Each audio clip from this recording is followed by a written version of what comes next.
Olá, sou Roselane Reis e você está no videocast Você Pode, de Guerreira a Princesa, o lugar onde você, mulher, vem contar a sua história, a sua trajetória, para inspirar outras mulheres. E nós tivemos um programa maravilhoso com uma filha acadêmica minha, a Karina. Karina, ó, um beijo para você. Sigam lá, hein? Karina Contadora, leve sua empresa para lá. E em nossos programas, ela falou assim: Rose, eu tenho uma amiga que tem uma história incrível e eu preciso apresentar ela para você. Quando eu a conheci, gente, eu tenho que trazer no Você Pode, eu não posso segurar essa história só para mim. Vamos lá conhecer a história dela? Tell your future like a psychic. Baby, you gonna end up right in my bed. Chemistry is Marciele, minha querida, muito obrigada por você ter aceito o convite, por você estar aqui no Você Pode e contar a sua história. Eu que agradeço, para mim é uma honra. Na verdade, me sinto muito lisonjeada. Posso confessar? Primeiro podcast que eu estou participando. Ah, então é o primeiro de muitos, vocês podem ter certeza disso.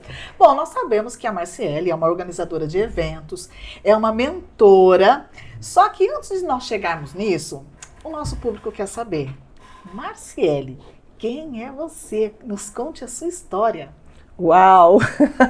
Vamos lá, né? Eu acredito que vamos ter que fazer uma viagem lá para o interior do Paraná. Opa, estamos saindo do estado. Isso já está ficando bom. Estamos, sim. Eu sou uma paranaense. Nasci numa cidadezinha bem pequenininha, na época, 8 mil habitantes. Hoje tem em torno de 15 mil, por aí. E eu sempre tive muito sonho, fui muito sonhadora, muito sonhadora. Tive um pai que eu posso dizer que era feminista, que ele sempre apoiava a mulher, defendia a mulher absurdamente, né? Até hoje. Que bom. E ele sempre permitiu sonhar. E ele falava: filho, quero que você estude, que você seja feliz, que você vá pra frente, que você não dependa de ninguém e que você vai ter uma vida melhor do que o que eles tinham, que era um pouco difícil na roça e tal. E eu fui uma menina que sonhava muito, que lia muito, adorava ler. Eu tinha até uma casinha numa árvore para leitura. Na verdade, não era essa casinha de teto, mas eu tinha uma tábua onde eu subia no pé de laranjeira mais alto, me balançava e passava a tarde lendo. Ai, que gostoso. Foi uma infância difícil, no sentido de passávamos muita escassez, muita restrição. Mas o meu sonho sempre era, eu brincava muito com o microfone, que era os perfumes da minha mãe, na frente da penteadeira dela. E olha o microfone aqui, gente. Pois é, estou recriando. E o meu sonho era ir para longe. Eu queria ir para longe, eu queria ir para outra cidade grande, sonhava com Rio de Janeiro, com São Paulo, sonhava que eu estava gravando, que eu estava fazendo jornal, na época eu sempre me inspirava em jornalistas.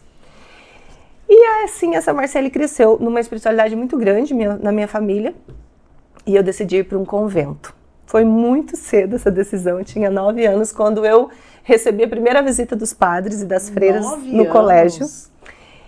E a partir dali eu cheguei em casa e falei: eu quero ser freira. Meu pai e minha mãe quase caíram de costas, né? Como assim ser freira, né? Tão novinha. E aí eu comecei todo um trabalho de acompanhamento com eles. E já no início da minha adolescência eu decidi sair de casa. Então eu saí lá daquela cidadezinha e fui embora para Curitiba com as freiras. Foi um pouco difícil, tanto que meu pai falou assim na nossa conversa final, né? Ele falou assim: e se eu falar que você não pode? Eu falei: tudo bem, eu pulo a janela. Ela como foge. se fosse mudar, como se fosse mudar alguma coisa, gente. Eu tava lá no meio da roça, quantos quilômetros, pular a janela e ia pra onde? Pro mato? Mas na minha inocência. E aí, quando eu fui preencher, porque a gente preenche, passa por todo um processo seletivo, né? Sim. A freira perguntou pra mim assim, por que eu queria sair de casa, deixar meus pais, ficar longe deles, né? Era difícil. E qual que era o meu maior sonho? E pasme, eu escrevi lá que eu queria mudar o mundo. Essa era a minha frase, eu quero mudar o mundo. Hoje eu entendo que já tão pequena, eu vesti uma capa de mago, de herói e fui para o mundo, né, acreditando nisso. Muito jovem lá no convento eu passei por diversos desafios, né. O primeiro de todo foi a distância dos meus pais, porque Curitiba parece uma cidade próxima, mas para lá dava em torno de 8, 9 horas de ônibus. E a gente passa por todo um processo para a gente se desapegar dos pais realmente, né. Quanto tempo você ficou sem ver seus pais? A primeira vez 1 ano. Mas o primeiro contato, assim, de telefone, carta, a gente passa 1 mês sem comunicação nenhuma. Esse era o processo daquele tempo, eu não sei como funciona hoje. Mas lá dentro eu fui aprendendo a ter disciplina, me encantei pelo mundo da psicologia na época. Então comecei a estudar muito, a gente tem todo um conteúdo, tem todo um estudo, né? Muito diferente do que as pessoas falam ao internato, gente. Claro que eu passei diversos desafios lá dentro, mas a gente tem todo um acompanhamento, eu fui super segura, super guiada pela congregação na época. E ali eu comecei a ter contato com outros mundos, né? Porque eu saía do convento para estudar num colégio particular, na época fazer magistério. E lá eu tinha todas as realidades, né? Tinha desde pessoas bolsistas, quanto pessoas que trabalhavam que eram da alta sociedade, né? E sempre eu tinha os ditados do meu pai, né? Meu pai falava assim, onde você estiver, você tem que lembrar que você é filho de Deus e que ninguém pode mais que ninguém. Ninguém pode pisar em ninguém, não pise em ninguém, mas não permita que ninguém pise em você. Todo mundo, ele tinha esse ditado assim, todo mundo vai morrer, vai para baixo da terra e ser comido pelos bichos como todo mundo. E essa sensação era que me trazia de conquista. Então, assim, muito cedo eu já fui líder, então eu já conseguia, eu estava com 14, 15 anos, eu já estava ministrando treinamentos, catequese, já estava atendendo na paróquia, já fazia leitura, já fazia interpretação bíblica. Então, assim, todo esse preparo eu recebi nessa fase. Enfim, com 20 anos já, Você foi com 9? Não, com 9 eu comecei o preparo em casa, tá, né? Com elas esse contato. Eu fui com 14 para 15 anos. Okay. 15 anos eu já estava lá dentro. Com 18 anos eu fiz meus primeiros votos, de freira mesmo. Então vesti batina, fiz os votos, fiquei nesse período. Nesse período eu tive a perda de um irmão, que era minha paixão, né? Até me desestabilizei aqui agora. Mas eu perdi meu irmão. E aí eu entrei em crise, na verdade, me questionando se era aquilo mesmo, se não era, senti falta da família, todo esse perrengue. Com 20 anos eu decidi sair e viver a minha vida lá fora, diferente. O que a vida me esperava, né? Só que tem que lembrar que eu estava dentro de uma bolha, né? Isolada ali, né? De uma certa maneira. Sim, protegida e tudo para mim. Imagina, eu saí da roça, fui para um convento. Na roça a gente já tem bastante proteção, né? Sim, e aí sim. eu fui para um convento que eu continuei a proteção. E eu saí de lá e fui para São Paulo, né? Vim para São Paulo, estou em São Paulo. Vim para São Paulo, fiquei com o apoio da minha irmã. Uma coisa que aconteceu aí que eu considero muito importante. Eu, por muitos anos, tive como ferida e hoje eu entendi que foi uma das minhas maiores forças. Eu liguei para o meu pai para falar para ele que eu ia sair do convento. E em vez de eu ouvir do meu pai, vem para casa, ele me perguntou, para onde você vai? O que você vai fazer agora? Gente, eu não tinha dinheiro, eu não tinha nada. Como que meu pai me diz uma frase dessas? Eu desliguei o telefone atordoada. E ali eu percebi que só eu era capaz de tomar as decisões que eu precisava.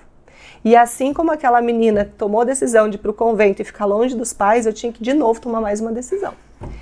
E eu fui, enfrentei, recebi todo o suporte do convento nessa época para me preparar espiritualmente e emocionalmente. E tomei a decisão e saí. Quando eu cheguei em São Paulo, eu recebi o apoio da minha irmã, que morava aqui. E ficamos juntas, tivemos apoio por um tempo. Mas eu caí na realidade do mundo. E eu me choquei com o mundo. É muito período, né? Dentro do muito. convento, Então, assim, eu era muito inocente, eu acreditava muito nas pessoas. Não que inocência seja ruim, mas infelizmente, se você não tiver um pingo de malícia nas coisas, nas pessoas, há muita frustração. E a primeira decepção eu vivi aí, nesse período em que eu acreditei que eu estava namorando. E eu fui violentada, fui estuprada dentro da minha própria casa. E eu não contei pra ninguém, eu me segurei. E segurei toda essa dor comigo, me sentindo culpada, inclusive. E com aquela mentalidade ainda do convento de freira, de que a partir daquele momento eu era impura. Então eu não merecia mais o céu, a minha vida ia ser um inferno, eu já estava condenada.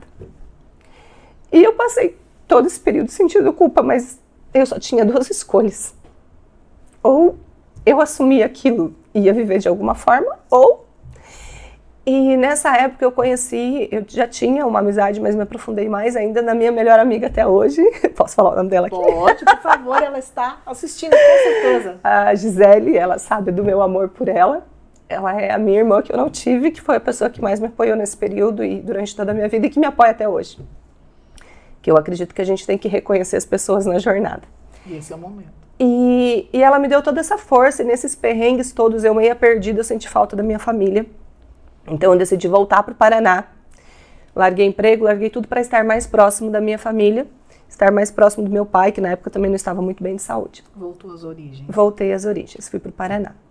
Mas chegando lá, eu não me encontrei, porque eu falei, meu Deus, não consigo me acostumar aqui não é para mim, eu queria mais e mais e mais, e eu não vi o mais ali.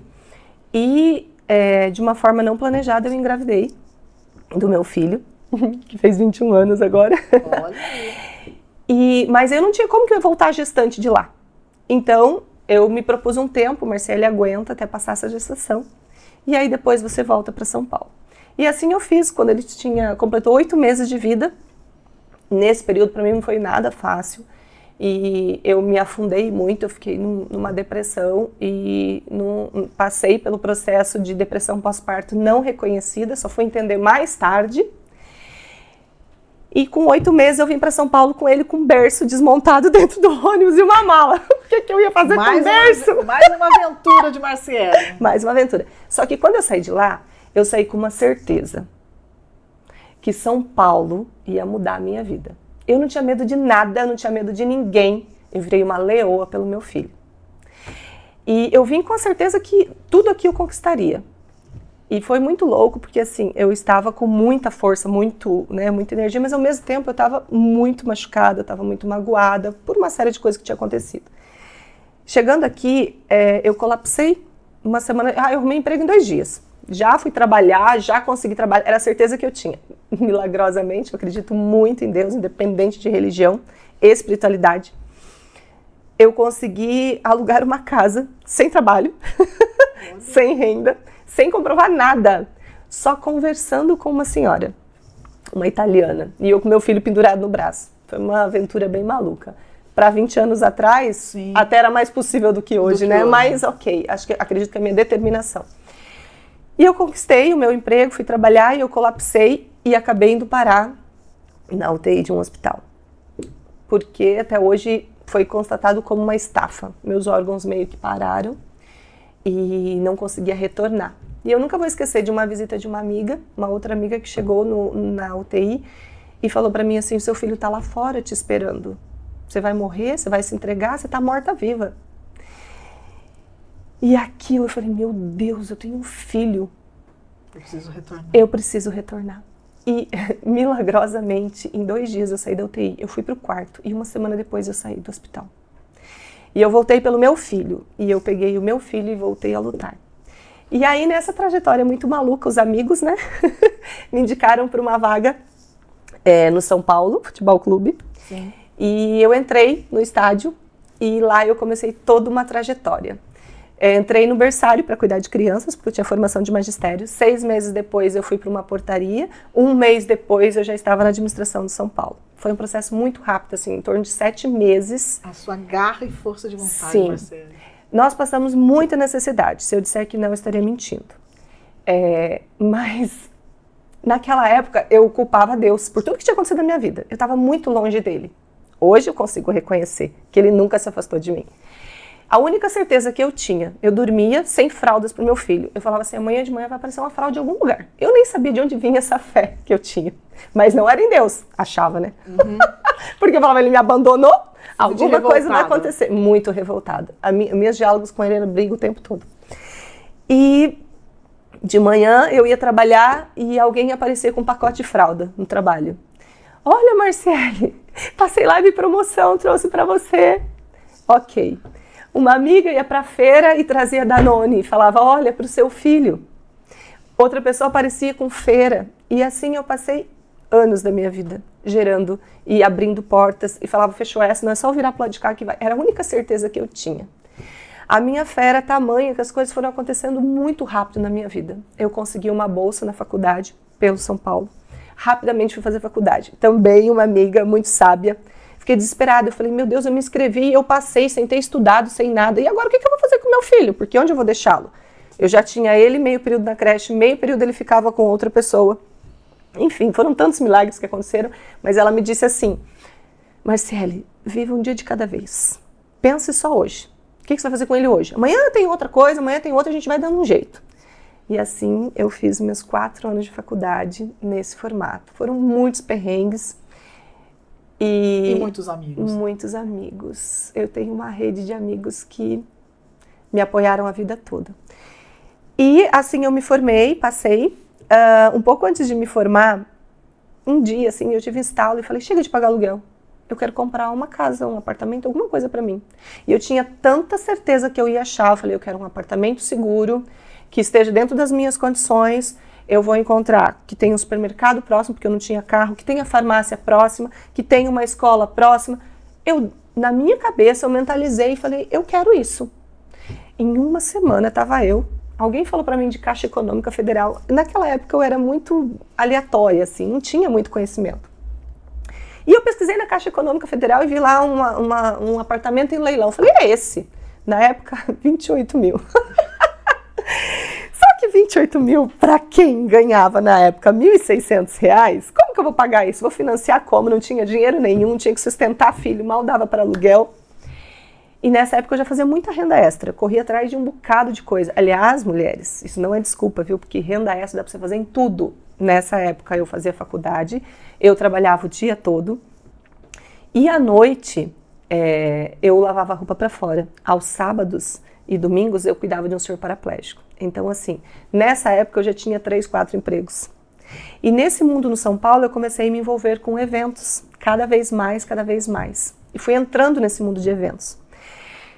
Com 6 anos que eu estava aí, já tinha conquistado meu apartamento, porque tudo aconteceu nesse formato que coube no meu orçamento, eu comprei meu primeiro apartamento. E então, nesse período eu quis viver uma nova aventura, eu já não estava mais satisfeita onde eu estava dentro de São Paulo. E surgiu uma proposta para eu assumir uma casa de eventos dentro do estádio do Morumbi, ser terceira. Olha que interessante. E eu analisei e falei, é aqui que eu vou, que eu quero viver de eventos. Então eu dei um grande salto na minha vida, arrisquei tudo de novo e fui. Fui trabalhar com eventos, mas assim, o que me dava segurança? Eu estava no local que eu conhecia, eu tinha amigos, né? Sim. E nessa época eu já fazia muito freelancer, então ainda que não desse certo, eu tinha como sobreviver de freelancer. Fiz minha pós-graduação nesse período, fui para lá, assumi uma casa de eventos, aprendi muitíssimo e continuei prestando serviço lá, onde eu fiz todos os shows, fiz todos os jogos, até 2019. Fiz inúmeros eventos lá, né? E em 2019 eu falei, chega, não quero mais, vou sair daqui. Sempre muito sonhadora, mas acreditando no meu potencial. Eu vou virar. Então eu saí, decidi sair, foi bem no período ali de pandemia. Decidi sair para viver de eventos, mas aí veio a pandemia. Fechou tudo, nada pode. Então, eu falei, e agora? Abro um negócio e vou viver de quê? O que eu fiz? Eu fui voltar, por isso que eu falo que assim, a gente sempre tem saída. Eu voltei para a área em que eu sou formada, gestão de negócios. E foi nessa área que, na verdade, abriu-se portas para mim, inclusive porque nesse período eu me envolvi em um outro relacionamento abusivo, quase cometi suicídio nesse período. E eu, de novo, brigando com Deus, falei, agora me mostra uma grande porta, porque eu não estou conseguindo sair disso. Então, ou se você existe mesmo, mostra uma porta. E ele não falhou, né? Ela põe no desafio e ele vem e responde. Bem por aí. Mas a gente tem que observar os sinais, né? Sim. Eu recebi uma ligação de uma prima minha no interior do Paraná, Cascavel. Nem é tão interior assim, né? É mania de falar de interior. E ela tinha uma grande empresa, tem uma empresa lá. Mas eles estavam com um projeto novo, junto com uma sociedade, e me propuseram, se eu não tinha interesse, de ir para lá, conhecer todo o projeto e trabalhar na área, já que eu tinha conhecimento em gestão, eles estavam precisando de uma pessoa na área. Gente, eu ri dela, deu uma gargalhada. Eu falei, eu voltar para o Paraná? Nunca mais! Foi e volta, vou voltar novamente. E assim, né, o Paraná me trazia memórias de escassez, de tristeza, de dificuldade na infância, de dificuldade quando eu voltei com o meu filho, né, quando eu tive o meu filho. Então me trazia muitas lembranças de dor. Eu não queria voltar para lá. São Paulo para mim era, né? Mas aí ela ligou de novo. E aí eu dormi, acordei e falei, meu Deus, eu tô pedindo tanto e Deus tá me dando uma possibilidade, uma porta, e eu não tô enxergando. Acho que está chegando naquela hora que a gente vai falar sobre as mentorias, é isso? É. Vamos para a parte principal, bora lá. Então, nesse período, eu fui para lá e eu identifiquei, na verdade, que eles tinham uma grande dificuldade de gestão de processos e pessoas. Eles tinham todo o negócio, mas eles não, para organizar tudo isso, sabe? Precisava moldar. E aí eu defini andar nessa sintonia de processo. Mas eu estava passando por um processo de depressão muito profundo, porque eu tinha acabado de sair do relacionamento abusivo. E quando a gente sai de um relacionamento assim, a gente não sabe nem o que a gente gosta. A gente não reconhece as próprias decisões, a gente acha que a gente está louco. E eu decidi aceitar o desafio de ir para lá e eu fiz um acordo com Deus. Falei, Senhor, eu não sei por que você está me puxando para cá, mas tem um motivo. Então seja muito claro, me mostre. Eu vou permitir viver isso por 8 meses. Uma experiência. Uma experiência. Esses 8 meses você tem que me moldar. E eu preciso recuperar aquela Marcélia que morreu, que eu não sei onde está. Eu achava que tinha morrido, né? Mas ela estava dormindo. Só adormecida. Só estava adormecida. E eu vivi um propósito de viver todos os dias só por hoje. Porque eu não sabia se eu ia aguentar o dia seguinte. E eu vivi o só por hoje, por esse período de 8 meses. E ele foi me trazendo instrumentos, pessoas, imersões. E eu fui dizendo sim, fui participando, fui me entregando. Preciso de um time. No meio disso tudo, eu fui viver uma maior imersão. E aí eu entendi o que eu fui fazer no Paraná de verdade. Eu fui voltar para o meu passado, para a minha infância, para as minhas dores, para os meus abusos sexuais que eu vi na minha infância e na minha adolescência. Coisas que eu tinha apagado da minha memória. Por uma questão de proteção mesmo. A nossa psique faz isso com a gente. Sim. E aí eu fui entender que, na verdade, tudo isso era uma resposta ao meu sistema, ao meu processo. Enfim, tendo curado tudo isso, tendo passado por todo esse processo, eu identifiquei e falei, poxa vida, eu tenho uma grande história para contar. E eu posso ajudar muitas mulheres a não viverem metade desse processo que eu vivi. Eu posso encurtar esse processo, porque na verdade tudo que eu buscava era uma essência. E eu buscava lá atrás curar. Quando aquela menininha escreveu que queria mudar o mundo, é porque eu já não queria que existisse aquele tipo de violência. E toda vez que eu tentei sair desse ciclo que se repetia há anos na minha família, na verdade, eu vivi um trauma, mais um trauma, para voltar para essa minha missão. E aí eu entendi que eu tinha uma missão. Então, quando eu me propus a fazer consultoria em empresas e ajudar com processos e pessoas, foi para entender que cada pessoa tem uma história.